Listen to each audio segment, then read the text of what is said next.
Welcome to the Own Your Life podcast, where our goal is to help bring hope, healing, and peace by sharing our experiences and inspiring you to own your life.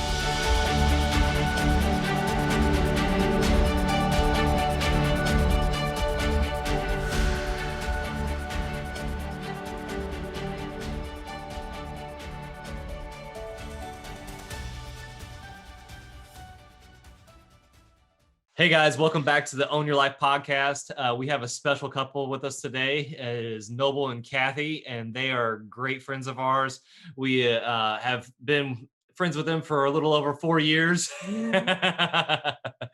And Noble was giving some kisses to Kathy there for all of our for all of our podcast listeners. And yeah, he loves to embarrass me. Oh my gosh. And a little background on Noble and Kathy. Noble was in the military. He was a Ranger, and he has had multiple startup businesses. Kathy's been a part of multiple startup businesses. She was a missionary kid, and we just appreciate their friendship and everything they've done for us and our relationship, and teaching us about EQ and all of that, because we don't know where we'd be without them in our lives. We just appreciate them, and we love them very much, and we're just so thankful to have them on our podcast today. And go ahead, guys, tell them a little about your backgrounds and how did you guys decide to pursue EQ growth? So thank you for the intro. Thanks, Matt and Ashley. So good to be on here with you guys. Shout out to Max. What's up, Max? Max is our editor. He edits both theirs and our podcast. Yep. That's right. Okay, here's an EQ moment. All right, y'all who are listening to this, you can't see, but my husband is totally acting up over here. And he loves to put me on the spot. So he just turned to me and said, "No, you go." Right? So here we go. And feel free to edit all that out, you guys. You can edit. We're not editing anything. Oh, it's a mess. Mess. Okay, so our background, like you said, Noble's got a background in the military. I'll let you talk about that, about what you did in the military. We are almost at 25 years of being married, which is super cool. And 24 of that, we have been business partners as well. We're what Noble likes to call serial entrepreneurs. So we've been a part of a lot of different startups. We have made a lot of money in business over the years. We've had some big wins. We've had some big failures. And we've really just lived our life. We've lived this entrepreneurial life, because a lot of people think that entrepreneurialism is something that you do, but it's not. It's a mindset and it's a lifestyle. It's the way that you live. And so for us, we have really just chosen to live an entrepreneurial life. And honestly, through that is where how we even got into the whole emotional intelligence, EQ space, was through some wins and failures and losses and lots of lessons learned in that arena. But we'll get to that story in a second. You want to just give your background real quick? So I from the Midwest. I had super parents. My mom's still alive. And Oklahoma, born in Oklahoma, grew up in Illinois, college in New York, went to West Point, was in the military for a handful of years, was in the 82nd Airborne Division as an infantry officer. And then, then after that, then started business. Actually, even had some overlap while I was in the military with business, and then got the entrepreneur bug, and really love just so many different aspects of entrepreneurship. We have a daughter. She's 13. We homeschool her. We've been homeschooling her since she was born. And so she's in 8th grade now. We love homeschooling, and one of the reasons is, well, one, we want to teach her biblical principles. Number two, we wanted to teach her how to be an entrepreneur. Number three, because in 99% of schools in the country do not teach entrepreneurship. And so we wanted to teach her entrepreneurship. And then three, we wanted to teach her how to think, because learning how to think was not something that I learned how to do in my public school. I loved a lot of my teachers and stuff, but that system, so I don't put it on the teachers, I put it on the system because that system is not designed to teach children how to think. Mhm. If you think about it, our public education system, K through 12, and maybe the argument even beyond, like in a college and stuff, is designed to prepare people to have a job. If you think about it, one teacher, 30 students, like the teacher is in the position of a boss, and you're in the position of the employee slash student. Don't speak unless spoken to, right? Training you to learn how to follow rules and follow color in the lines. And the bell rings. Okay, now you're hungry. The bell rings. Okay, now go back to class. The bell rings. Now go to your next class, right? All that stuff. So a lot of programming that goes on in public school. Again, I was a public school guy, so we just wanted to give our daughter an opportunity to, if she wants to have a job at some point, that's great. But we wanted to give her a lot of exposure to being an entrepreneur. And she's already had 4 businesses, which has been a tremendous blessing. And then, like Kathy said, we started our EQ journey, our emotional growth journey. EQ stands for emotional quotient or emotional intelligence.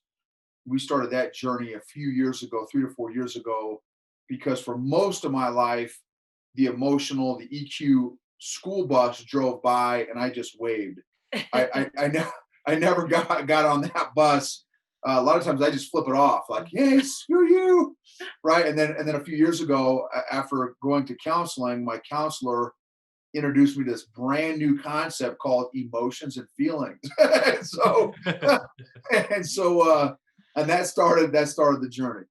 How much do you think that thinking is a part of the emotional journey? Because I know that a lot of times, if you don't know how to think properly, you can't have the proper emotions either. So how much of that goes hand in hand for what you've seen in your growth, and as you've been teaching Elena as well? Excellent question, Matt. Great Excellent question. And the two are definitely impacted by each other. I would argue that while being entrepreneurs, we learned a lot about how to think, but because I had no self-awareness, I thought I was aware and I knew what was going on. But after I started to actually develop some self-awareness, looking back, I realized how absolutely clueless I have been for most of my life. And so I think that you can be a good thinker, be very analytical and curious and insightful and all that kind of thing. But there's a difference between the logical level of thinking and the emotional level of thinking. Mhm. And regardless of how deep you can think logically, there's still a whole other layer, being our emotions and feelings, that again, if you don't have that awareness, and we've probably all met them, we've probably all met people that are very analytical, very smart, very intelligent, high IQ, but are absolutely emotionally clueless, have no self-awareness, they have no social awareness. So that's an excellent question, Matt. That's just my 2 cents. Yeah. No, I agree, because it's a different this skill of thinking can be applied to different things, and a lot of times people have applied that skill of thinking to things outside themselves, but they haven't applied it to themselves. And thinking, like Noble said, getting that self-awareness, thinking about themselves, or thinking about their relationships, or thinking about other people, thinking about emotions, right? People typically, we're typically not taught that. I mean, most people were not taught about their emotions or how to manage their emotions or read other people's or anything in their life. Maybe you were just told, hey, stop crying, or right, have you ever been told that, like, suck it up and stop crying, or you shouldn't feel that way, right? These things that we tell kids, that we tell people, it's like, well, why not? What, maybe I should feel that way. Right? So it's really an interesting thing. And emotional intelligence is not a new concept. It's been around really since the 1970s. But it's a really, I think, an idea whose time has come. And I think a lot of people are realizing, okay, we need this. We need this training sorely in our lives, in our business, because it's all about people, right? People run businesses, and emotional intelligence is really, I would say, the study of people. and how to have good relationships. So Yeah. we probably need to give a definition. If anybody is not familiar with emotional intelligence, can we just give a quick definition? Yeah, Absolutely, yeah. absolutely. Okay, I'll do it. So there's, when it comes to emotional intelligence, there's really, the way we talk about it, there's kind of 4 different areas or quadrants, so to speak, of emotional intelligence. So the first one is self-awareness. And self-awareness is being able to identify your emotions, well, first of all, to notice that you're having a feeling or an emotion. It's being able to name that feeling and emotion, to know why you're having that feeling and emotion, and to be able to do all of those things in the moment. So it's being able to say, oh wow, I'm feeling this heaviness in my neck, and my throat is tight and my tongue is dry. Oh, I'm feeling anxiety. And the reason I'm feeling anxiety is because I have to go give a speech in front of people, and that makes me really scared. And right, and so it's all of that, and it's being able to say I'm feeling that right now. So it's a whole series of really knowing yourself in a way that most people do not. Most people don't even have the language for emotions and feelings. Like, they'll be able to say maybe the basic feelings, like I'm happy, I'm sad, I'm angry, I'm disgusted, or I'm afraid, right? Those are kind of some of the main basic emotions that we have. Well, you might know that, but can you differentiate that from anxious, frustrated, ecstatic, nervous, vulnerable, ashamed, right? Can we, that most people don't even have the language to recognize, they don't even know I'm feeling this. And maybe it feels bad, but bad is not an emotion, right? So they don't have the words, they don't have the language to say I'm feeling very vulnerable or I'm feeling ashamed, right? They don't have the words. And so really that's where we like to start, is just really teaching people to pay attention to themselves, get a vocabulary around feelings and emotions. So that's the first quadrant. The second quadrant is self-management. So self-management is now, how do you act based on the feelings that you're having? And can you appropriately express your feelings and express yourself, to the world around you as you're having feelings? So for instance, most people don't realize that their emotions are not the action. They think, well, I punched the wall because I'm angry. No. 2 different things, right? 2 different things. You felt anger and then you made the choice to punch the wall, but you could have made a different choice, right? So it's really learning to say, okay, when I'm feeling this way, I don't have to do these things, or I need to do this, or how now do I manage myself in the light of what I'm feeling and what I'm experiencing. Then there is social awareness. So social awareness is being able to tell what the other person or people are feeling in the moment and why they might be feeling that way. And the word I think that's really important when it comes to social awareness is empathy. Like, are we able to have empathy for another person? Even if we're not walking in their shoes, we might still be able to say, but I know kind of what it feels like to feel that way. And to come at it first from empathy first instead of judgment first. Because I think that's our natural tendency, is to come with judgment first. Well, you shouldn't feel that way. Or why would you do that? You should have seen that coming, right? All of those things, rather than leading with, man, I know how that feels. That's really hard. Or I'm so excited for you because that is an amazing accomplishment, right? The fourth quadrant in emotional intelligence is social management. So this is now managing your relationships based on all the information that you have, based on the information about yourself, based on the new skills that you're getting in learning your own management. It is based off the skills that you've learned and how to read other people and read a room. Now it's okay, so now how are you going to interact with the people around you? How are you going to interact with the world around you based on all of that knowledge? And the thing that I think is really important for people to know is that your emotions are not an option. It's not something that you either get or you don't get, or you can choose to have or choose not to have, or you can turn them off, or you can stuff them down. No, they are a part of you. And if you try to separate yourself from them, it sets up this whole dichotomy of disaster, quite frankly. I don't know that we've ever seen anything really great come from somebody stuffing, avoiding, or ignoring their emotional state, because it will always come back. It'll always come back to bite you.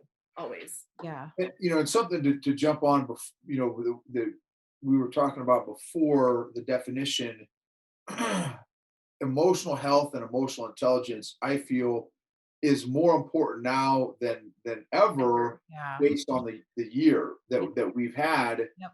And I know the media spends 99% of their time on freaking out about COVID, and not to take anything away, got it. I'm sure there obviously there's a lot of people that have died and have experienced a lot of, which again, lots of prayers for those families that have had people that have passed and have been affected by COVID.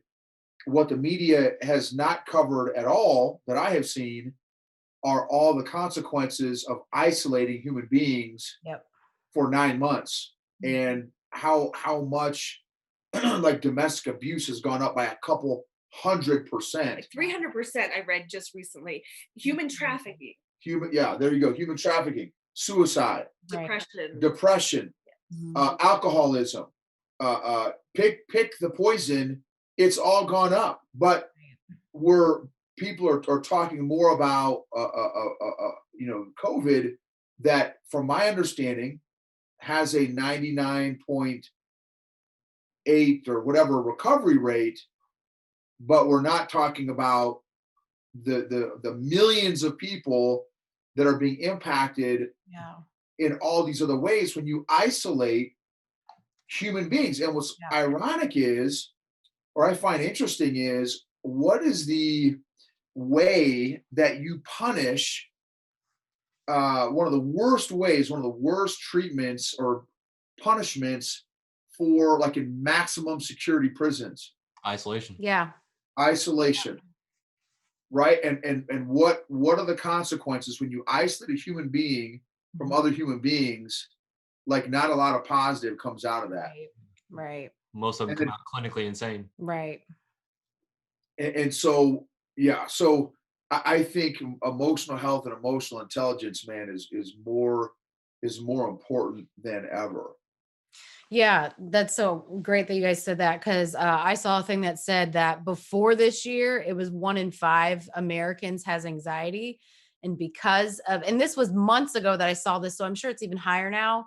It said now it's 1 in 3. So it wow. already switched.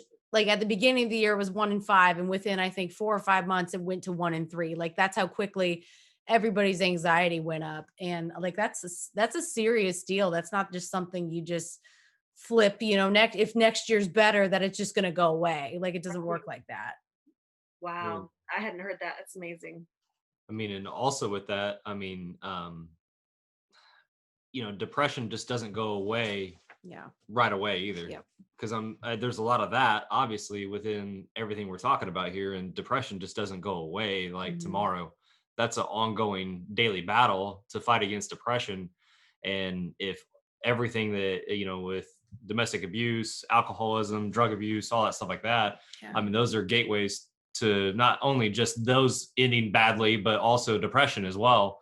And when you link all that together, I mean, it's just a recipe for disaster. Yeah.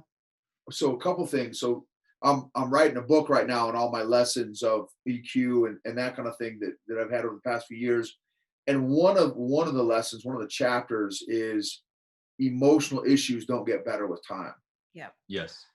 Some people say, "Oh, time heals all things." Nope. Nope. How about like an abscessed tooth? Does that get better over time? No. Well, that's a lot of our emotional injuries are like an abscessed tooth, Yeah. but an emotional, version of that, and it doesn't. That stuff does not get better over time. But yet, me, again, one of my coping mechanisms for 4 decades was to stuff and avoid, and it finally, which caused us to finally seek out counseling. It finally got to a place where I had buried so many emotional injuries for so long that I could no longer control them. Like, it was all fun and games as long as I could control them. It's cute for a little monkey when I was a kid, stuffing a void, it's fine. But then emotional injury piled on top of emotional injury, piled on top of emotional injury. And then finally that little furry monkey turned into King Kong, 800-pound gorilla that I could no longer control. And here's the thing is, how many people in our planet are trained on how to handle our emotions, even though we all have them. We all have emotions and feelings, yet none of us are trained with the tools or equipped on how to properly handle our very real emotions and feelings. And this is another thing I want to say, also going to be another chapter in the book, is the goal of growing your EQ is not to be some warm, fuzzy, kumbaya, lovey-dovey person that just is controlled by our feelings and emotions. It's actually the opposite. It's to not be controlled by our emotions and feelings. Yes, to be sensitive. Yes, to be empathetic, but not to be controlled by our emotions and feelings anymore. To be aware of them, to be informed by them, to help make decisions, but not to be controlled by them, where our emotions are our masters Mhm. rather than us being the master of our emotions. Yeah. Mm. Yeah, that's good. Yeah. And for people that might not have even started, growing their EQ or didn't even know what EQ was before this podcast, what are some tips that you would suggest, for somebody just starting out and wanting to work on that area? Yeah, that's great. So we got a lot of resources. So one resource, we have a course, an EQ 101 course that folks can check out, eqforentrepreneurs.com. And there's a spot on there they'll be able to see. They can take a little course. It's just a 1 hour, 1.5 hour course on those 4 domains that Kathy talked about. Is one way. There are tons of books out there. Emotional Intelligence 2.0 is a great kind of intro book. It's not super deep, but it's kind of like an overview, just kind of on the importance of emotional intelligence. There's a book, the OG book, called Emotional Intelligence by Daniel Goldman, I believe is his name, and he's kind of like the godfather of EQ. And that's another really good. There's tons and tons of books out there. But man, I just want to. Oh, real quick, and you can listen to our podcast. Yeah, Absolutely. So we have a podcast called EQ for Entrepreneurs.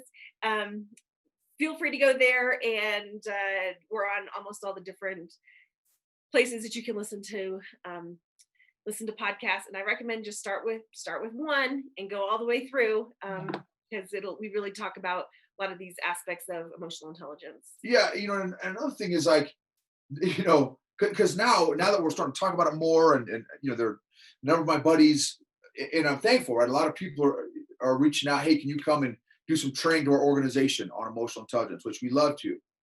And email us at info@eqforentrepreneurs.com. If you want training on EQ, we can totally do that.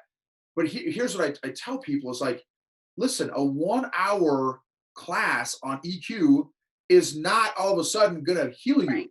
You know what I mean? It's not gonna, oh, sweet. Like, okay, now I know what EQ is. So like now all of a sudden I've arrived. No, like just because you have the gym membership does not mean you're 5% body fat and you're instantly healthy. Like the gym membership now gives you access to go to the gym, right? So, EQ, especially if it's new to you, man, requires time and intention and consistency. It's not, and here's the other thing too, I want to encourage people, man, is this is, I mean, there's so many things about on EQ. Nobody leaves their childhood unscathed. Right. Yeah. Nobody, even if you had Leave It to Beaver parents, nobody leaves their childhood unscathed. So there's a 99.9% chance that you have emotional injuries that have not been addressed. And listen, those emotional injuries are not going to get better over time. You have an emotional broken ankle, right? That's not going to get better over time. Mm-hmm. You got to go to therapy. You got to go to rehab, right? You got to do physical training, right? You got to start working on this stuff. And again, reading one book on EQ is not going to heal you. It takes time. Like, again, Kathy and I are 3 to 4 years into our EQ journey, and we are still and listen, we talk about this stuff every single day. And we're still learning, man, I had no idea why I was doing this. I had no idea what the root of this deal was. I had no idea. And so, man, I just really want to encourage people, listen, your emotional freedom is worth it. Yes. This is another thing I say all the time. Hurting people hurt people and are easily hurt by people. Emotionally healthy people help heal other people emotionally. So not only do you get emotional freedom and deliverance from all this emotional crap you've been carrying around since you were 2 years old and 5 years old and 12 years old and 18 years old, but also not only are you getting healed, but because you are getting healed, those people around you are experiencing a new, healed, emotionally healthier person, which is attractive. It's like, wow, hey, what, like something's different about you. Like what's going on? And anyway, so that's another huge thing as well. I just want to throw out. So with that, I'm thinking about this just as you were talking about it. How have you been able to maintain your emotional intelligence while trying to necessarily help somebody heal that doesn't want to be healed? Yeah, so there's a great Because, book. like, for instance, somebody could love their mom or dad or aunt or uncle and want to heal them as they get healed, but they don't want to be healed. Yep. You know what I mean? Yeah, Like, not that they don't want to, they just don't know how to, and they don't want to take the steps to do it. Yep. So there's a great book called Boundaries by Henry Cloud. I think we've recommended that a couple times on this podcast. Yep. And this, I mean, and this nuts, and that's a real question. Very good. That's a real question, because that like, you know, when you get your healing, it's like, oh man, I want to help. Hey mom, hey wife, you know, right? Fill in the blank. But here's the deal. This is what I've realized. My wife is not in my boundaries. She is not.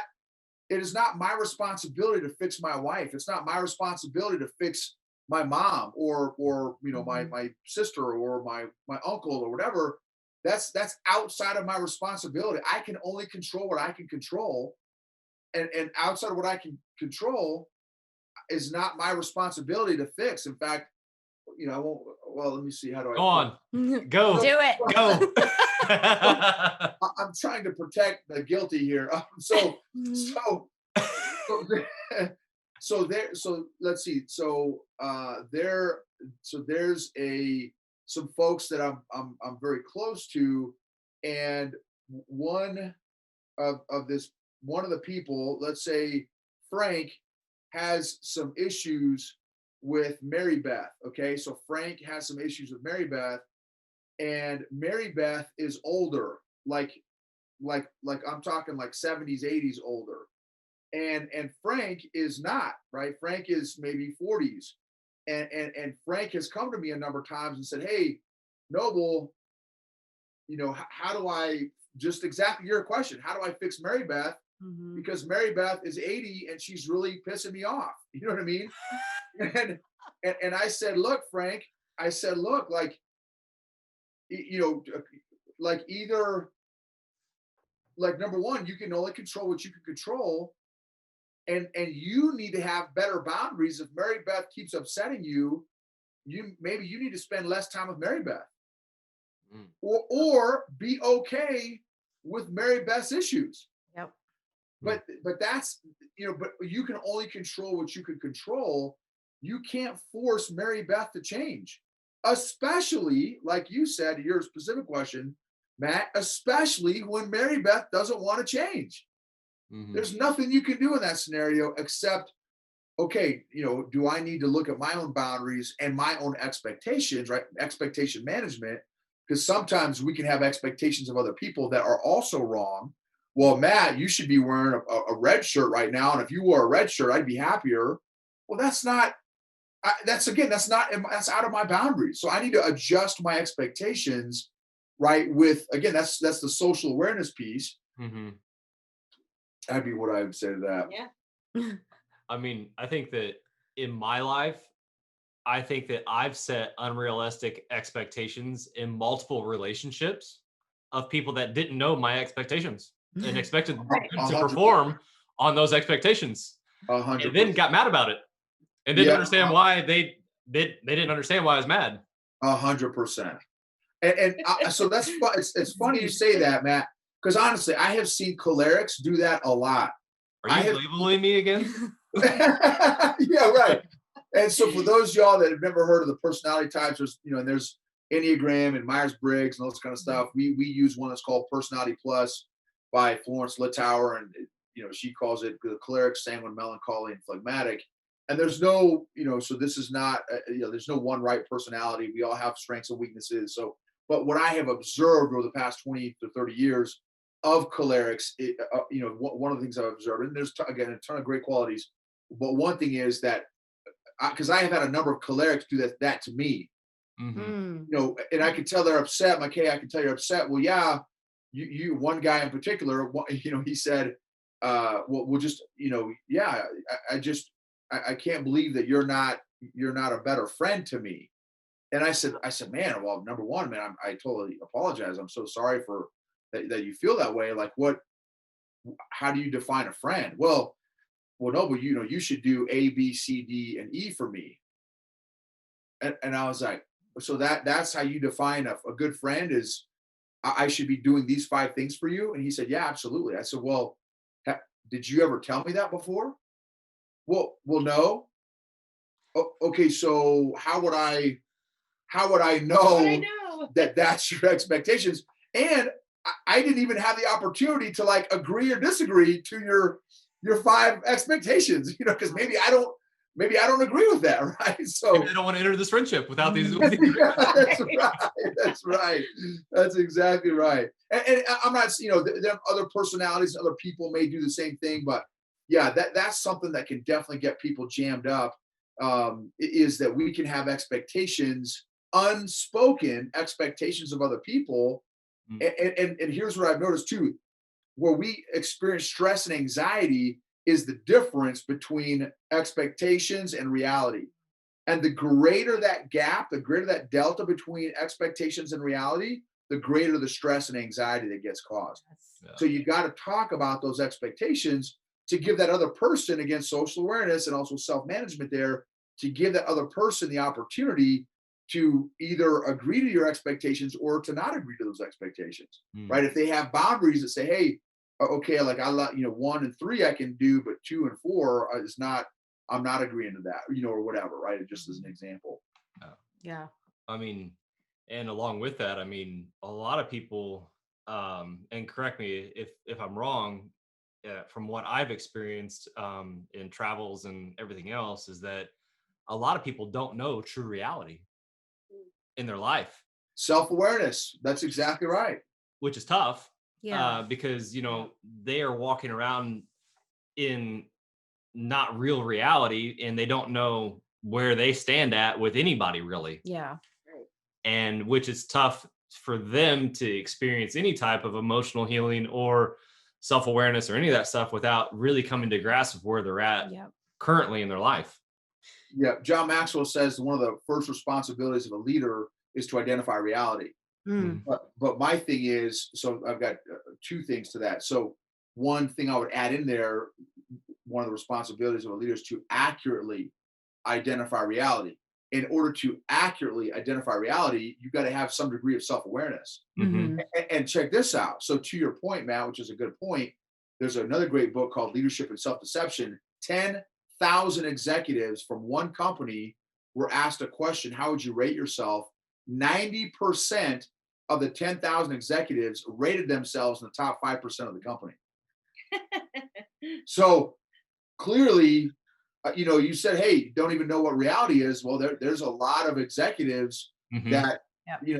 a lot of leaders do that. That we, Yeah. a lot of leaders do not have a good idea of where we're really at on the map Mm-hmm. of life, if you will, and how we relate and connect with other people. And that can be very difficult, man, to build your framework of thoughts and beliefs and values and stories and decision making when you're the point of reference that you are starting with is not even accurate, Yeah. Mm. right? So I'm gonna set up a road trip. I'm gonna set up a road trip to travel around the country, and we live in Colorado Springs, but because of my lack of self-awareness, I actually think I'm in New Orleans. Well, my map is going to be way off if I am starting from, okay, babe, we're going to start in New Orleans, and then we're going to take a left here. We're going to hit Shreveport, and then we're going to hit right wherever the different spots are. But she's like, dude, what are you talking about? Like, we're in Colorado Springs, bro. No, Kathy, you just don't understand. Like, I know that we're in New Orleans, right? So when you build your whole life around a point of reference, again, that's not even, like you said, Matt, not even based in reality, man, you're setting yourself up for a rough go. Yeah. Mm. Yeah. Do you think a lot of that has to do with like ego, or people thinking like, oh, if I explore my emotions, like that's weak and I need to be tough and just, go my way or whatever? I think people are afraid, honestly. And I think there's some of that. I think there is maybe some of the machismo or the ego behind it. But I think what's even further behind that is fear. Yeah. Honestly, I think people are afraid of exploring their emotions because they don't know what they're going to find. And they think that if I touch this, or if I let this, um, monkey out of the closet, it might lose control. Or there's some fear, like Yeah. they're maybe afraid of, will I be able to control this? Or it's just an unknown, right? I don't know how to do it. Sometimes people, they have never had a conversation about feelings or emotions, or have never known how to even look at theirs. So it's like uncharted territory, which is where I think a lot of people, and quite frankly, a lot of people don't even know that they need to, because what are we taught? Yeah. Are we ever taught, no, your emotions are really important? Like, we're just not taught that. No. Whereas that is one of the most real things about us, is our feelings and emotions. We have them even if we're unaware of them. Like, we Mhm. can't not, it's like breathing. Like, you can't not breathe. You know what I mean? It's just not possible to be a living human being and not breathe. Well, it's the same thing with having feelings and emotions. You're going to have them. All of us do. But for some reason, we have this whole stigma about them, where we might say, we might think it's better, don't leave your feelings and emotions out of it. Mhm. Oh, Mhm. really? That's like saying, leave your breathing at home. Don't bring your breathing to work with you. It's like, well, it's Wow. not possible, Yeah. right? It's not possible Yeah. to do that. Or we make it look like it's a weakness. We say, well, that person's just way overly emotional, Mhm. right? Or we look at it like it's a sign of weakness to Mhm. do this. And what we say is, no, there's a middle ground. Like, there's a middle ground here, that you have to acknowledge it. And there's actually a lot of strength to it, because we're to be wholehearted human beings. We're to be wholehearted people. And it's when we bring our emotions in proper context that we can truly do that, and we can truly relate to other people. Yeah, and another thing too that made me think of is, um, one of my a good friend of mine who's very, very, very successful business guy. He said, Noble, recently, not too long ago, Noble, what we really need to do is to teach like to have better decision making among leaders, is to train them to be completely unemotional and leave emotions out of it. And I Mhm. said, say what? And he's like, yeah, dude, think about it. He said, emotions screw up everything. So if we just teach leaders how to make decisions, and this guy is a very, very successul executive and CEO. And so I said, bro, I said a couple things. I said, number one, what you just threw out there is physiologically impossible. Number one. So like Kathy just got done saying, you physiologically cannot make a decision without including your emotions. Now, some people may think they do, like all my logical, analytical thinkers out there listening to this may think, well, no, well, you just don't know me. I don't ever consider my emotions. But the decision making process in our brain physically goes through our emotional center before it goes to our logical center. So it has to process through our emotions before we build a logical case to make a particular decision. So that was number one. I told him. I said number two is, I said, bro, you just described artificial intelligence. Like, Yeah. you Wow. you Yeah. just you just described robots. So you're saying, like, you can't, like, you can't you cannot remove emotions and feelings from the human experience. Otherwise, we are a whole bunch of androids where we're talking stats and numbers, and the person is not considered. And you that's a dude that like and I asked him, I said, have you ever felt in a company, have you ever been in a company or owned a company, ran a company, have you ever been in a company where you felt like someone did not care about you? And he Mm. said, absolutely. I said, well, how did that make you feel? He said, terrible. I said, does that affect your decision making process? Absolutely. I said, there you go. You can't you can't take this stuff out of the dude. You have to consider. I said, again, I told him not to control you, but to inform you, bro. You can't take the human, again, like Kathy said, emotions and feelings as part of the human experience. Right? It's like this whole, it's like the COVID is a perfect example. Let's isolate the planet. Let's see how that's working out for us. Let's pretend that all we care about is this virus, and we don't care about anything else. How's that working out for the country or for the world? Yeah. It's not. It's terrible. It's Yeah. destroying a lot of people. Yeah. So Absolutely. Yeah. Yeah, millions and millions of people are being affected. And I don't think we're going to see the full implications, especially emotionally, for years down the road.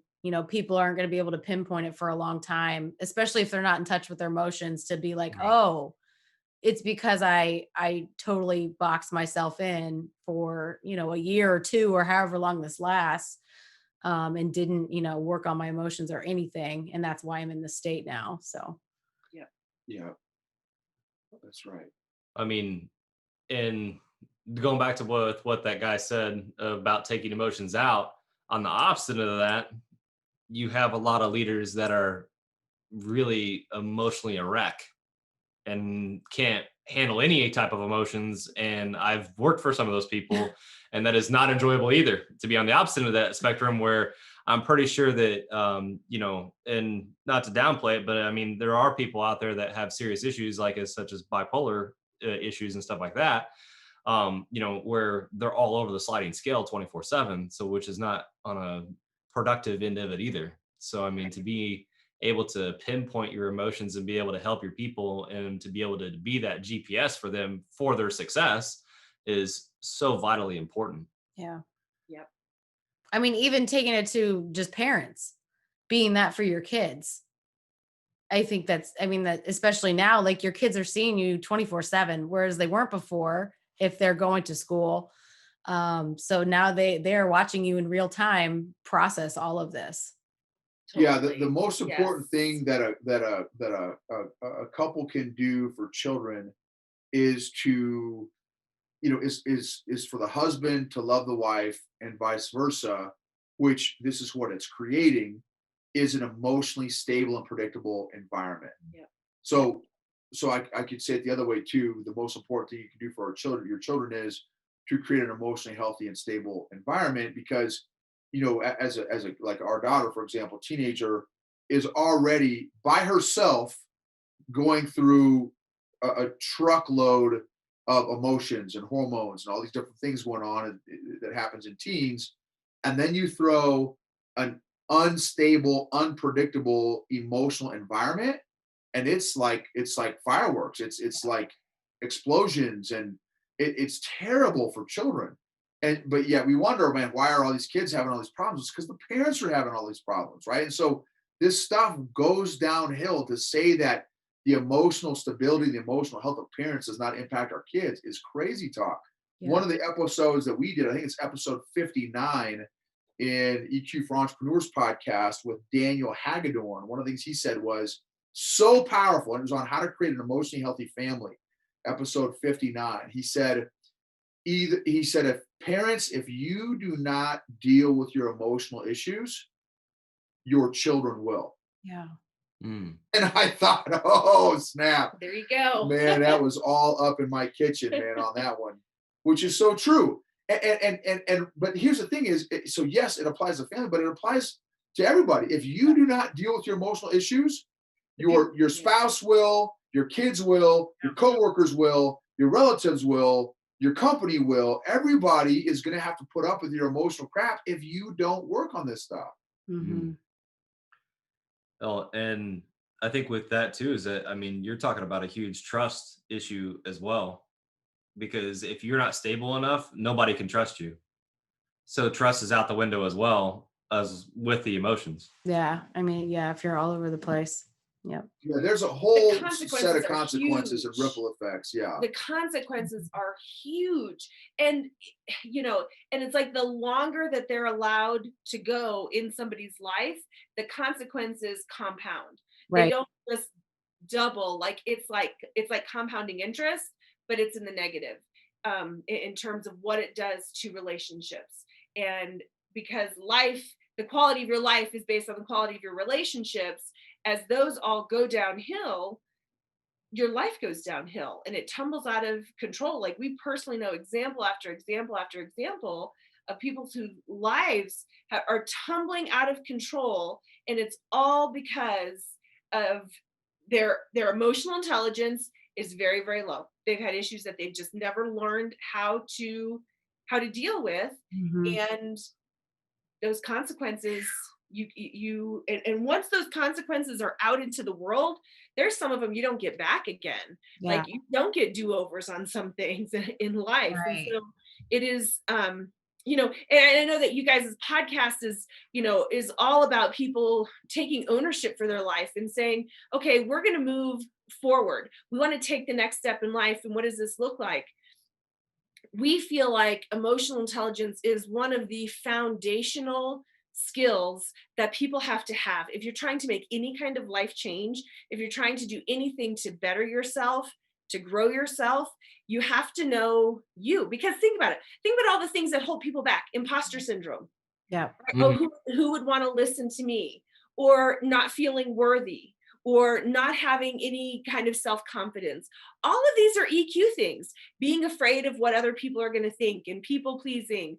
All of these things have foundations in emotional intelligence. And so we just feel like this is one of the most important skills that people have to learn.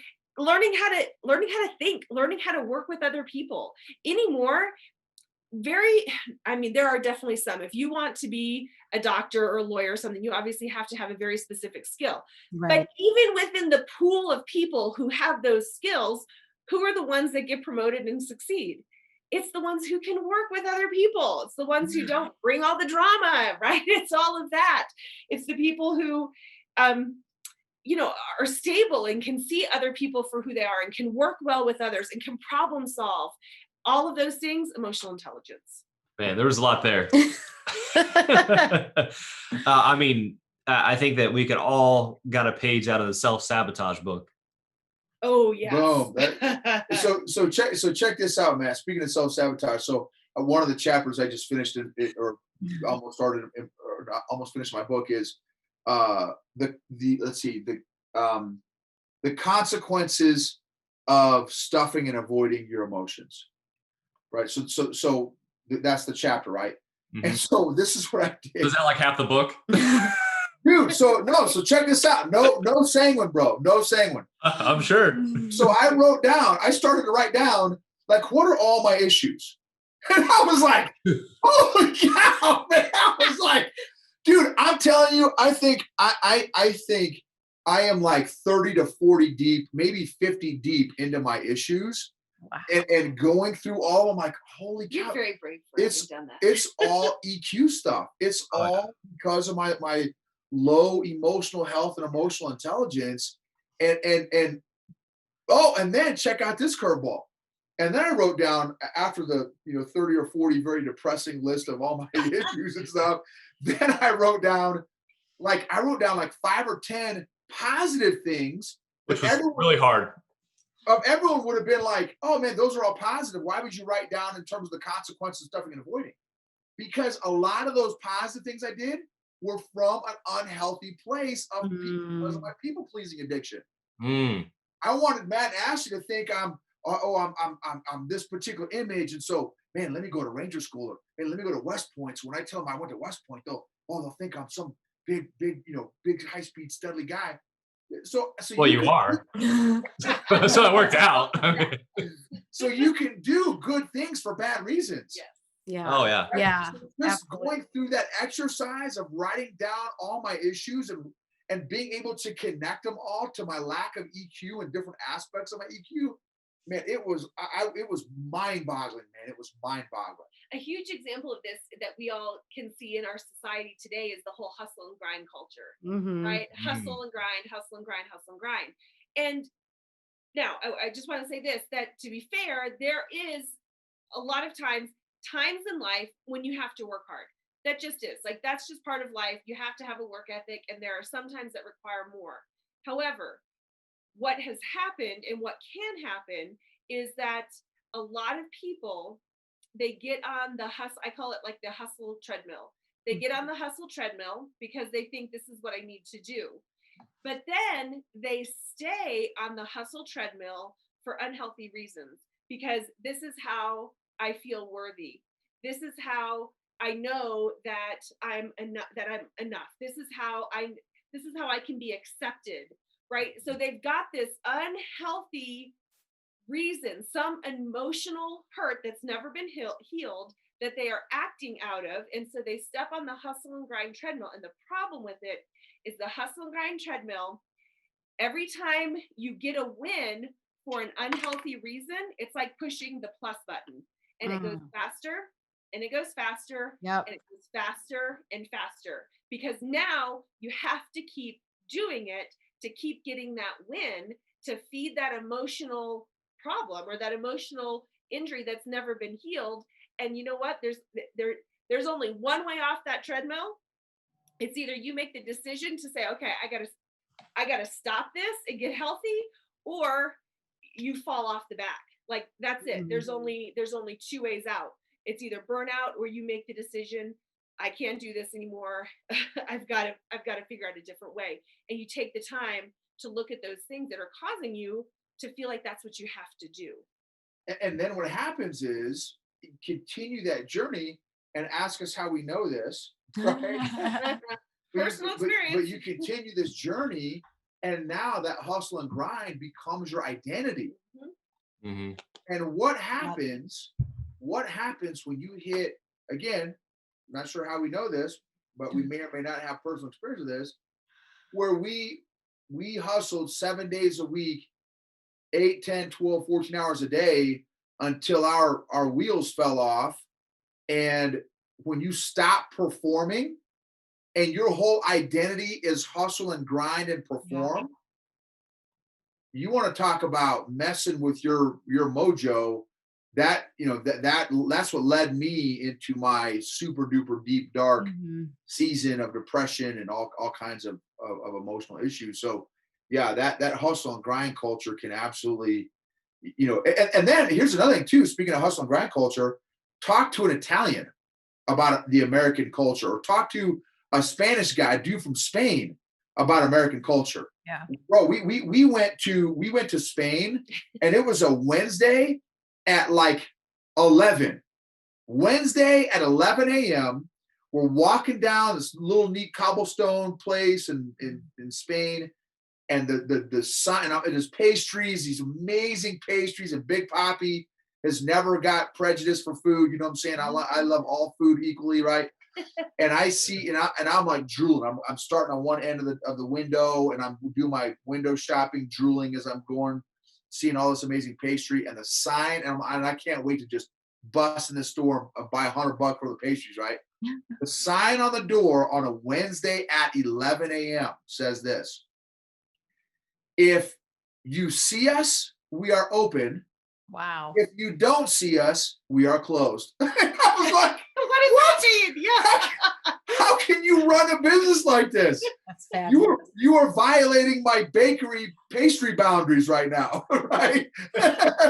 And so, but they because they have siesta, right? They have their siestas, and when it's time to chill, listen, it's time to chill. That's awesome. Try telling that to an American.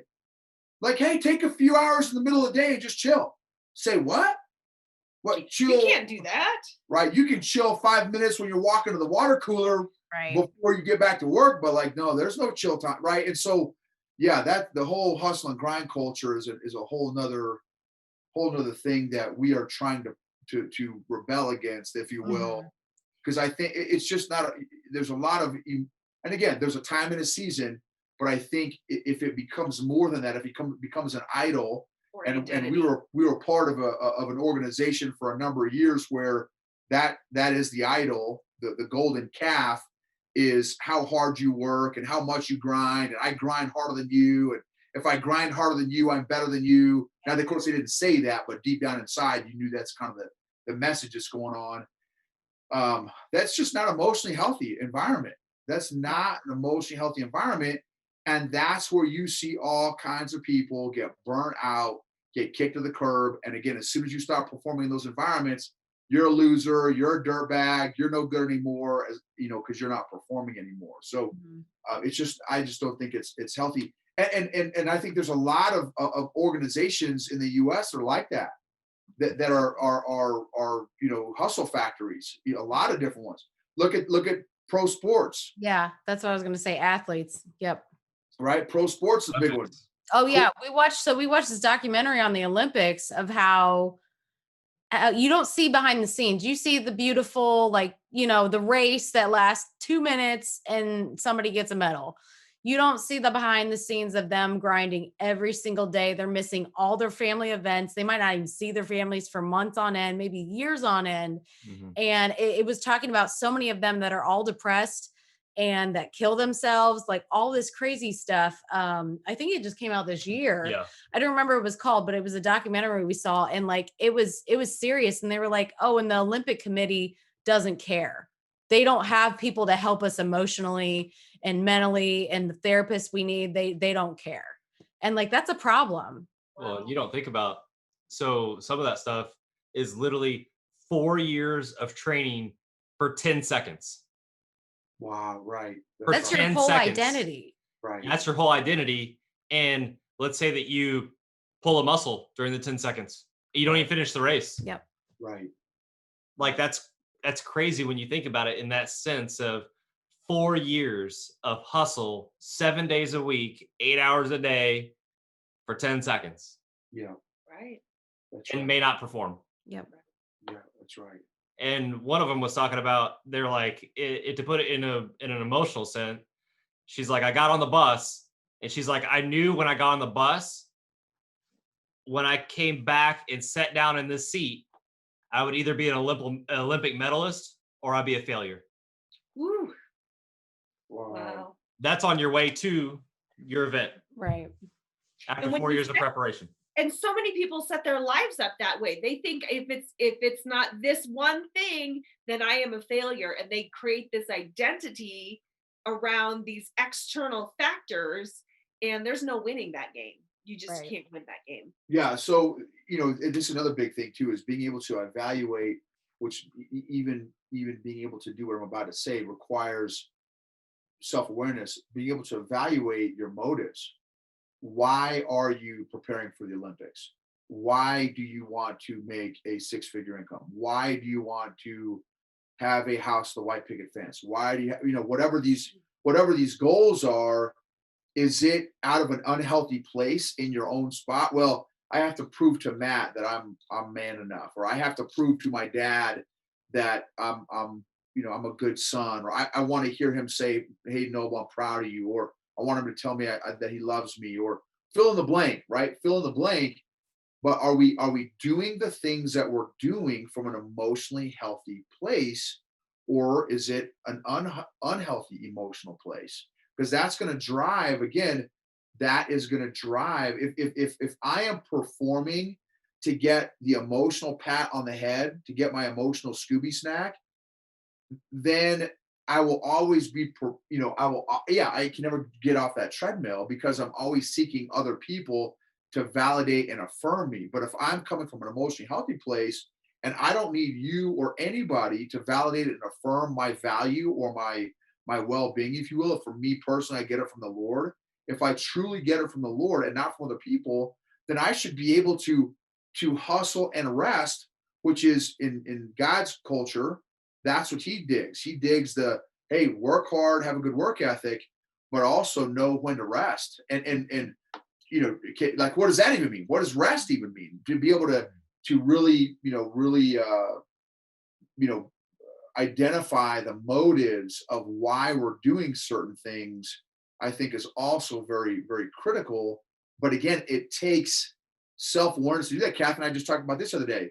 If you had asked us 5 years ago, 10 years ago, hey, no, why are you hustling and grinding 6, 7 days a week? Oh man, because I love people. I want to help people. I would have never you would never have been able to convince me that the reason I was hustling and grinding was from an unhealthy position. I would have fought you. I would have argued you 100 ways a Sunday. Oh, no, are you kidding me? My motives are totally pure. I'm doing this because I want to help other people. I want to impact other people. I would have never, ever been able to discover or realize deep, deep down. Now, not that what I said wasn't true. Yes, I want to help people. Yes, I value people. Yes, I love people. But I never would have been able to see deep down underneath that layer that I was really trying to get validated and affirmed by people. Yeah. Mm. Wow.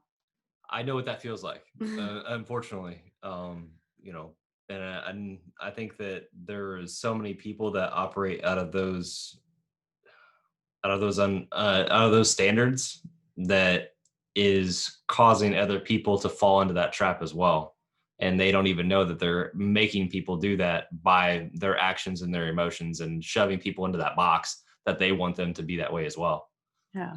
Well, yes. And what happens is, so now not only are you making your own treadmill go faster, but you're reaching over and saying, oh no, you need to go faster. Yep. You need to go faster, right? Because what we create as our standards, if you're not emotionally healthy, you think should be that person's standard too. And it should be your standard and your standard. Yeah. And now you're imposing on other people out of your own unhealthiness. You violated their boundaries. Yeah. Yeah. 100%. Your emotional unhealthiness. Yeah.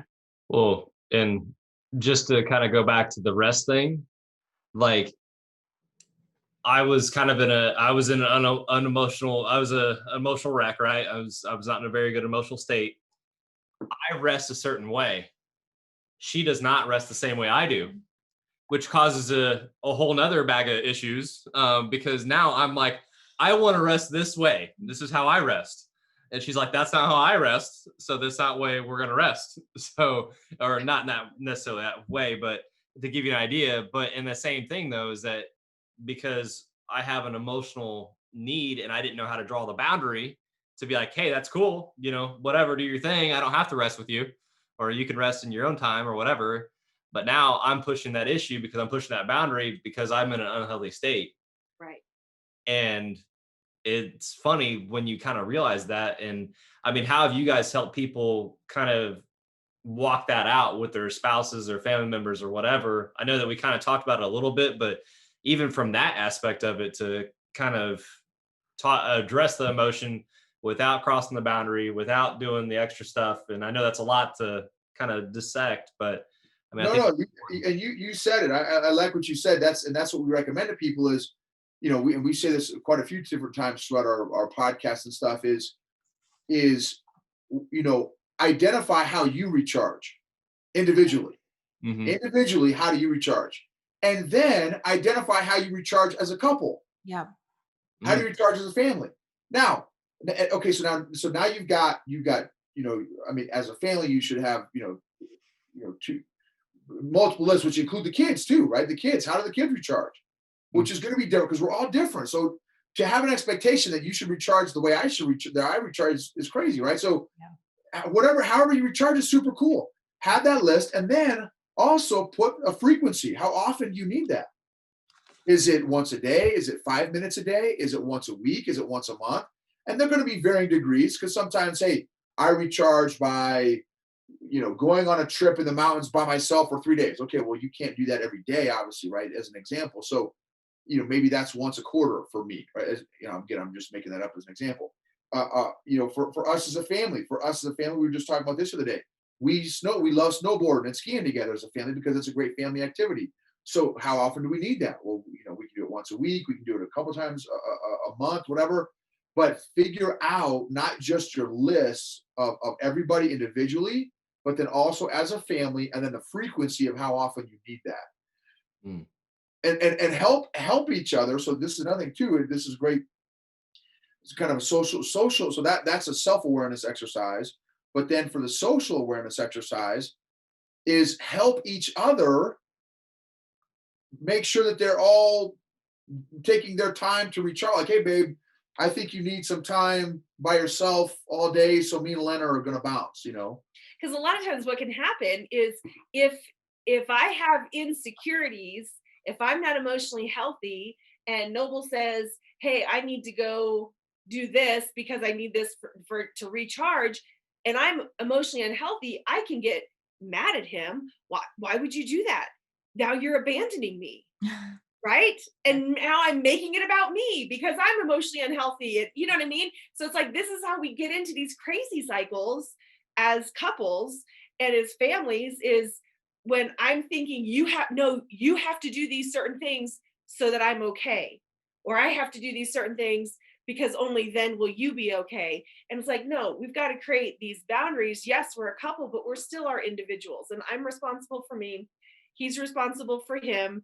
And we start separating a little bit of, okay, you wanting to do this one thing isn't a threat to me, doesn't say something about me. You know, Mhm. once you kind of work through your own personal issues, you're not as affected emotionally by every little thing. And the things that have triggered you in the past, they kind of start to go away, which is a beautiful thing, right? When you're Yeah. not Mm. constantly getting triggered over and over again by the same things.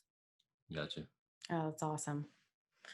Yeah. Great questions, you guys. Yeah, this has been amazing. Yeah, so in wrapping it up, what is, and this is going to be probably a difficult question, but what is one piece of advice that you want to leave our audience with, as it pertains to EQ and growing their EQ? So I'll say start your journey, start your emotional health journey, your emotional growth journey. And in your starting, stick with it. And in your starting and sticking with it, give yourself lots of grace and patience along the way because emotional growth is not easy. It's not sexy. In some cases, it's not fun. The outcome, however, is tremendous. It is, and this is why we started this whole EQ podcast. I was blown away as soon as I started to really intentionally work in my emotional growth, all the different areas of my life that had been held back or limited or negatively impacted by my lack of emotional intelligence and emotional health. I was blown away. Literally, you cannot name an area that my life was not impacted by my emotional growth. My faith, my family, my finances, my fitness, my our businesses, like every single area of my life has been impacted in a positive way now as a result of 3 to 4 years now of very intentional, gradual, slow, consistent, patient progress in the area of my emotional growth. So I just want to encourage people to start, stick with it, lots of grace and patience, and just know that it is so worth it. And you're not alone. You're not alone. Find a support group. Again, listen to our podcast. Like you can, there's lots, and not just ours. There's tons of other resources out there. But find a supportive community that is also like-minded and growing and working on themselves as well. That'd be my 2 cents. The only thing I'd add is if you have kids, give them the gift of emotional intelligence. It is an incredible gift to give that. They'll learn it. They will learn it faster than you. I promise they have way less baggage than you, so it's easier for them. So start now with your kids because it's a tremendous foundation for a healthy and successful life. That's That's awesome. amazing. And I know you guys said it earlier in the podcast, but if people want to find you, where can they look you up? Yeah, so EQ for Entrepreneurs everywhere. So EQ for Entrepreneurs is the name of our podcast. We're on Instagram, Facebook, and YouTube. And then And eqforentrepreneurs.com is our website. and our website. Yep. Awesome. We appreciate you guys being on. This has been so amazing. If you guys like this message, please share it, subscribe, rate, and review us. And until next time, own your life because your life is your responsibility.